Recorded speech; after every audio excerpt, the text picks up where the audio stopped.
guys, magandang tanghali. Cooking time tayo.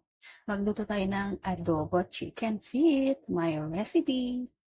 Yan, maglagay lang tayo ng oil.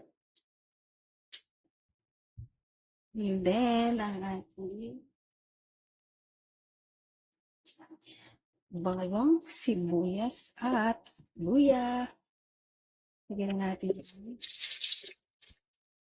Lagyan lang natin ng aroma mga kaindang. So,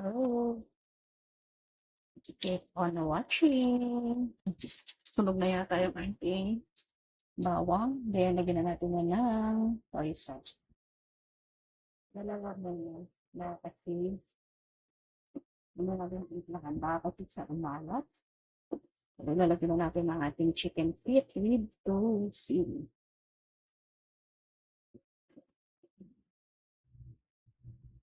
Lagyan na rin natin yan ng seasoning.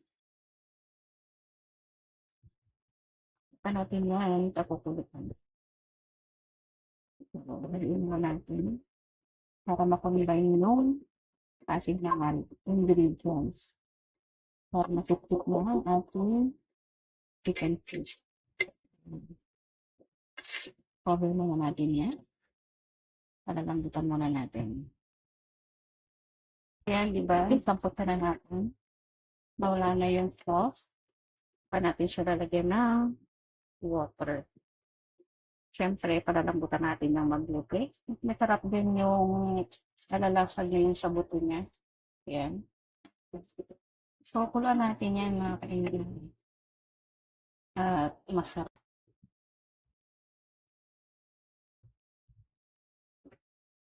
So, ayun na guys, ang ating chicken feet adobo. So, ngayon, pwede natin yan lagyan ng vinegar. Lagyan natin yan ng vinegar, mga kainday.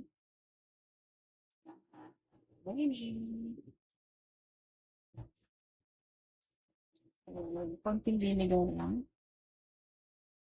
Hindi lang masyadong asin.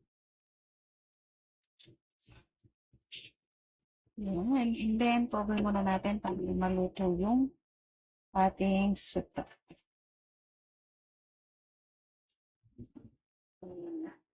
Hindi naman tayo ang suta mangyay. Timpla.